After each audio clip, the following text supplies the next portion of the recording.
Hi guys, Alistair Taylor down here at Lytham Golf Academy, and today we're going to be taking a look at the brand new Titleist AP3 iron. Okay then guys, so the Titleist AP3 iron. So a combination between what's worked best with AP1 and AP2. So we can see plenty of forgiveness in the back. You know, lots and lots, nice cavity there, but lots and lots of forgiveness. But here's where we see the big improvement for me. You know, a very moderate top line, not much offset, so it really looks much more like a player's club from the top. But as we get into the back, we know there's going to be lots of forgiveness, so we're not having to be perfect on strike, and really an iron that's promising much more distance from Titleist than the irons have tended to do in the past. Okay guys, so we can see lots of technology in the head. And like I said, you know, they've taken the best of what Titleist have learned from AP1, which has been a very, very established model, along with what they've learned from AP2. And when you add 1 and 2 together, you get AP3. So for me, I love the look of this as it sits behind the golf ball. I think it looks much more like a player's club, but you can tell from the back of the club head, you know, much more technology in there. So I'm hoping for something very forgiving. 31 degree 7-iron, so strong loft, so to speak, for Titleist, but not as strong as some of the stuff on the market. So I'm expecting some good distance. Titleist for me always make good looking, good feeling stuff. This is whether this really stacks up performance wise, particularly on distance, because I feel that's where Titleist have missed out a little bit over the last few years. So we're really windy day down here at Lytham Golf Academy, but we're going to hit 5 shots, real balls, GC quad. So we're going to take all the elements out of there, and we're going to see how AP3 iron, sounds weird saying AP3, but AP3 iron performs. So like I said, I think it looks great behind the golf ball, and I think that feels really good off the face. Seems to be very high. And I know part of that is obviously with it windy today, the ball's going to balloon a little bit out here. So it'll be interesting to look at the numbers from GC Quad. But first shot, that felt really nice. And what I do like with it, I mean, it's hard to tell, I'm trying not to look at too many numbers. I'm going to pop ball speed numbers up as always, just so you can see how hot it is off the face. But it does feel more like a hot faced iron, which I've had a lot of guys in the last 2-3 years.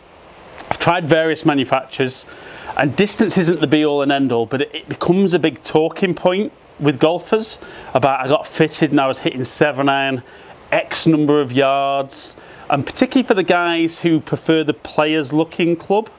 You know, I think with probably certain models, Titleist have had a little bit of distance, but it's always been bigger, chunkier.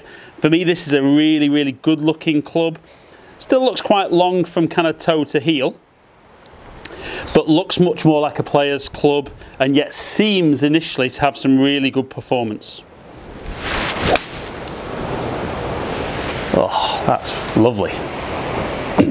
Now obviously I'm only testing 7-iron, and I'm not, for me personally, convinced I'd necessarily have a full set of these. Out the Titleist irons, I quite like the CBs, quite like the AP2s, which are all going to be on my channel. But I'd be really tempted to maybe put a long iron, maybe 3-iron, maybe get the loft cranked a little bit, as something that I might use off the tee a little bit. But 7-iron's very easy. I'd love to be maybe hitting a really long iron in this, see how forgiving it is. So high. It'd be interesting to see, with it being stronger loft, obviously a lot of the manufacturers, you lose that bit of loft, the backspin tends to drop down a little bit, so it makes it a bit of an issue stopping the ball. So a lot of manufacturers now are making those irons hit it higher, trying to get some stop with height rather than backspin.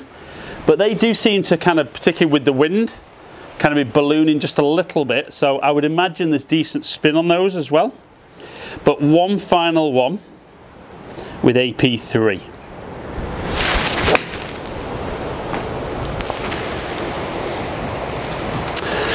Yeah, that's good. And for me, it's been a while since I've been kind of really keen to try a Titleist iron.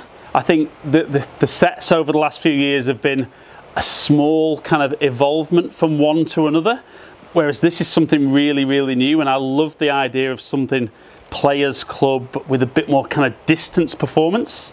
So let's look at some numbers and see how AP3 performs. So average ball speed of 120, which is decent. You know, 31 degrees isn't the strongest loft out there. Still launching at 20 degrees, so launching quite high for a 7-iron for me. Backspin of 5,700, which you generally say 6,000 to 7,000, so we're just underneath that. Average peak height at 36 yards, so that is high. I mean, one at 39, really high. And an average carry of 169, so good healthy distance, not the longest on the market, but getting some decent spin and hitting the ball really high. Right guys, so we've looked at some numbers, and for me, you know, like I said, not the strongest loft 7-iron out there on the market. And I think even AP1 is 30 degrees as opposed to 31, but it still launches the ball very high. Hits the ball a good healthy distance for a 7-iron. So for me, AP3 is going to be very much aimed at your golfer who loves the look of kind of AP2, but probably needs AP1 for performance. Now, again, it creates that bit of a dilemma, doesn't it? Because if AP3 is going to do the job of AP1 and AP2 combined, it's kind of where that leaves it. So it'll be interesting for me doing some fittings with these to see which guys lean more towards AP3, who have maybe more been traditionally AP1 or AP2. Do they stay there or do they move across? I do think I might see a few guys who will kind of maybe put longer irons in these and then maybe stay AP2, or maybe even go kind of TMB in the short irons. But AP3 I think is a great concept. You know, Players Club, but with some distance involved in there. And my first instinct is it looks great, feels fantastic. So I think Titleist are ticking all the boxes with what they've set out for with this iron. So guys, as ever, really appreciate you taking the time to watch my videos. Like and share it if you've enjoyed it. Subscribe to my channel if you don't already. Follow me on all the social media platforms, all under Ali Taylor Golf. Hopefully catch up with some of you guys down here in the future. Stay in contact.